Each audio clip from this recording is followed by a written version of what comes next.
नमस्कार, मेरा नाम है विकी और मैं स्वागत करता हूँ आपका अपने यूट्यूब चैनल कहानी क्राइम सीन में और आशा करता हूँ आप सब अच्छे होंगे। आज की कहानी ऐसे साथी ड्रग्स माफिया की जिसने तस्करी के लिए सुरंगों का जाल बिछा दिया। ड्रग्स का कारोबार यानी जिसे सरल भाषा में कहें तो ड्रग्स कार्टेल करने वाले तस्करों की जमात में जिस एक नाम की सबसे ज्यादा इज्जत है उसका नाम है एल चापो। यह एक नाम नशे की दुनिया के लोगों के लिए किसी वरदान से कम नहीं। नशे के सौदागर इस नाम को बड़ी इज्जत देते हैं। जुर्म की दुनिया में इस नाम के अनगिनत सलाम भी मिलते हैं। इसके जैसा ड्रग लॉर्ड अभी तक दुनिया में कोई ना हुआ और मुझे नहीं लगता ऐसा कोई होगा। इसका शुमार ड्रग्स की तस्करी करने वालों की जमात में किसी बेताज बादशाह के तौर पर लिया जाता है। नाटे कद का यह drug lord El Chapo Mexico से निकलकर पूरी दुनिया भर में अपने कारनामों और नशे के धंधे की वजह से बेहद इज्जतदार बदमाश कहलाने लगा। एल चापो की कहानी को आगे बढ़ाने से पहले एक जरूरी बात। एल चापो के किस्से में मैक्सिको का नाम सुनकर हो सकता है कि एक बार जहन में यह सवाल जरूर आ सकता है कि जब भी ड्रग्स का नाम सामने आता है तो मैक्सिको और अमेरिका का जिक्र ना हो, ऐसा कभी नहीं होता।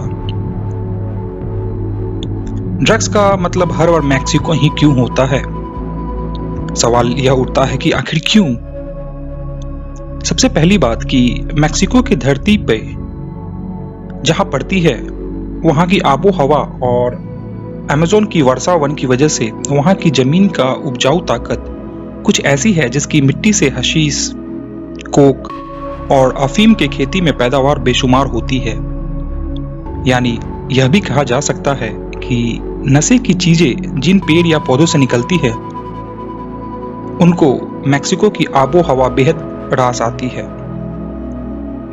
जाहिर है कि यह पैदावार इतनी ज्यादा होती है कि पूरे साल भर में $100 बिलियन केवल हीरोइन का धंधा हो जाता है, जबकि $130 बिलियन की रकम के बराबर कोकीन बेची जाती है।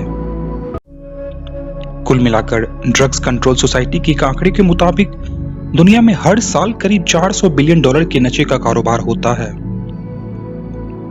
यह रकम इतनी ज्यादा है कि इसका अंदाजा इस बात से लगाया जा सकता है कि पाकिस्तान और ईरान दो देशों की जीडीपी मिलाकर भी इस रकम के आगे छोटी पड़ जाती है। लेकिन यह जानकर आप और भी ज्यादा हैरान हो जाते हैं कि इस $400 बिलियन के धंधे को खत्म करने और इसको रोकने के लिए अमेरिका हर साल $600 बिलियन की रकम खर्च करता है। वाकई यह अजीब है ना? दुनिया भर में ड्रग्स की जितनी भी खपत होती है उसका 60% सप्लाई अकेले मैक्सिको से होता है, लेकिन अमेरिका में जितनी भी नशे की खपत होती है उसका 90% सप्लाई मैक्सिको से ही आता है। इसकी खास वजह है कि अमेरिका और मैक्सिको की सीमा आपस में मिलती हैं। अमेरिका का शहर मियामी और लॉस एंजल्स मैक्सिको के बेहद करीब है और मैक्सिको से सबसे ज्यादा लोग सरहद को लांघकर अमेरिका पहुंचते हैं। यही वजह है कि इस ड्रग्स की वजह से आमतौर पर अमेरिका और मैक्सिको के रिश्ते अक्सर खट्टे मीठे ही होते रहते हैं।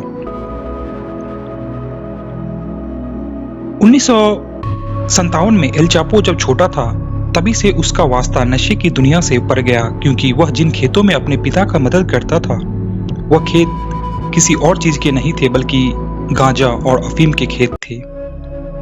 वहां से एल चापो अपने पिता और परिवार के दूसरे सदस्यों के साथ मिलकर पोस्ते से अफीम का रस निकालकर काम करता था और इन्हीं खेतों में काम करते हुए एल चापो मैक्सिको के उस दौर के सबसे बड़े ड्रग लॉर्ड हेक्टर लुइस के संपर्क में आ गया और वहां से पूरी तरह से एल चापो की दुनिया बदल चुकी थी।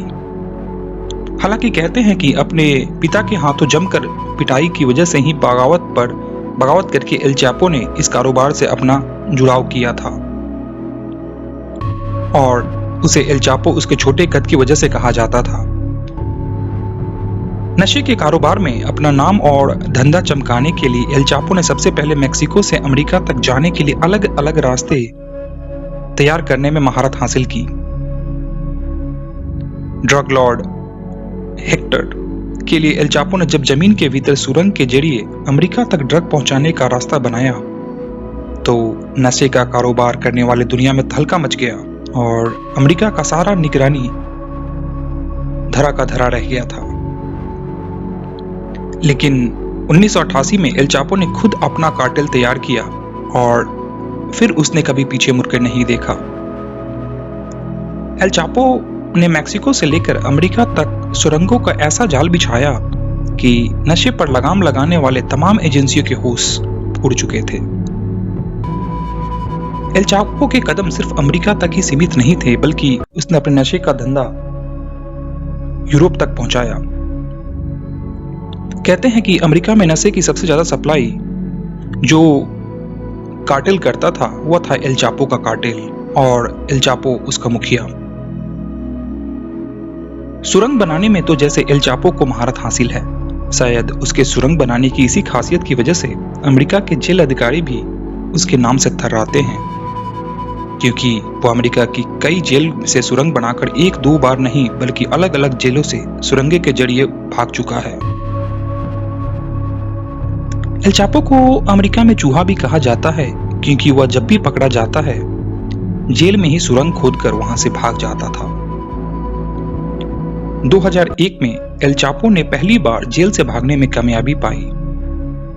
ऐसा कहा जाता है कि उस वक्त एल चापो ने जेल के 78 अधिकारियों को पैसे खिलाए थे ताकि उस पर पैनी नजर ना रखी जा सके और वह आसानी से जेल में सुरंग बनाकर भाग सके। साल 2015 में भी जब वो अमेरिका के जेल में बंद था तो उसने अपने बाथरूम के नीचे से करीब 1 मील लंबी सुरंग तैयार करवाई और एक रोज मौका निकालकर वहां से भाग निकला। अमेरिकी पुलिस के मुताबिक उसकी जेल के नीचे बनाई गई सुरंग में एल चापो को लेने के लिए बाकायदा मोटरसाइकिल मौजूद थी जो खास सुरंग के रास्ते पर चलने के लिए बनी थी। ऐसे में यह कहा जा सकता है कि दुनिया में अगर किसी बदमाश ने पुलिस को उनकी नाक के नीचे से चकमा देकर निकल जाने में महारत हासिल की हो तो वह था एल चापो, और ऐसा किस्सा फिर हमें सुनने नहीं मिलता। नशे की तस्करी के अलावा एल चापो को लड़कियों और महिलाओं का भी खूब नशा था। खुद उसने एक इंटरव्यू के दौरान कहा था कि उसे महिलाओं की आदत पड़ चुकी है, उसे और कुछ नहीं तो सिर्फ महिलाएं चाहिए। एल चापो के एक साथी ने यह भी कबूल किया था कि पुलिस और ड्रग्स कंट्रोल एजेंसियों के चुंगल से बचने के लिए एल चापो अक्सर पहाड़ी पर मौजूद उसके सीक्रेट ठिकानों पर जाकर छुप जाया करता था, और यह कुछ और नहीं बस यही उन लड़कियों का ठिकाना हुआ करता था। लेकिन उस दौरान भी उसने कई नाबालिग लड़कियों का रेप किया। खुद एल चापो लड़कियों को अपने लिए विटामिन बताता था। अपने अज्ञातवास के दौरान एल चापो एक लड़की के लिए एक रात के 3 लाख रुपए तक दिया करता था। इससे उसकी लत का अंदाजा लगाया जा सकता है। एल चापो ने अपनी जिंदगी में 4 शादियां की थी। 1977 में एल चापो की पहली शादी हुई थी, लेकिन 2017 में उसने मैक्सिको की ब्यूटी क्वीन एमा कॉर्नेल से चौथी शादी की। एमा को अमेरिकी एजेंसी ने नशे की तस्करी करने के आरोप में वाशिंगटन डीसी के पास डैलस एयरपोर्ट से गिरफ्तार किया था। इसके अलावा एमा पर ही 2015 में एल चापो को जेल से सुरंग के जरिए भगाने में मदद करने के चक्कर में गिरफ्तार किया गया।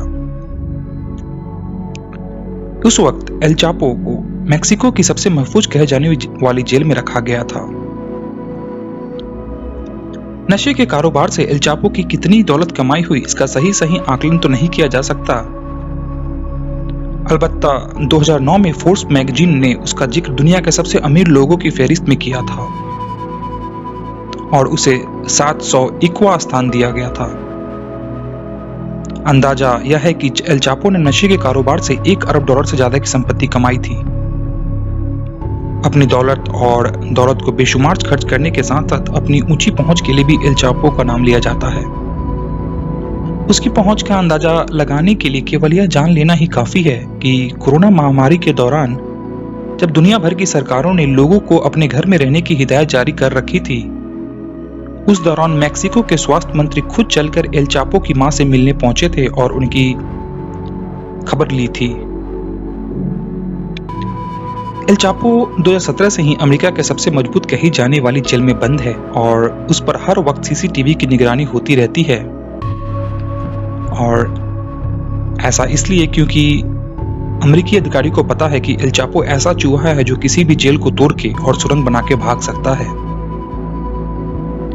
क्योंकि वह पहले भी ऐसा कर चुका है और कई पुलिस अधिकारियों को अपनी नौकरी से हाथ धोना पड़ गया था। जेल से भागने और सुरंग बनाने में एल चापो के किस्से हर दम मजे देने वाले हैं और ऐसा दुनिया में बहुत कम सुनने को मिलते हैं। दोस्तों, यह थी कहानी सदी की सबसे बड़ी jail breaker drug lord El Chapo की जेल से भागने की कहानी। आशा करता हूं आपको यह कहानी पसंद आई होगी। दोस्तों, आपसे मैं निवेदन करता हूं कि प्लीज हमारे चैनल को सब्सक्राइब कर लें। हमारे चैनल की और भी कहानियां सुनने के लिए आप ऊपर आई बटन पे क्लिक कर सकते हैं। अगली कहानी आने तक अपना ख्याल रखें। जय हिंद, जय भारत।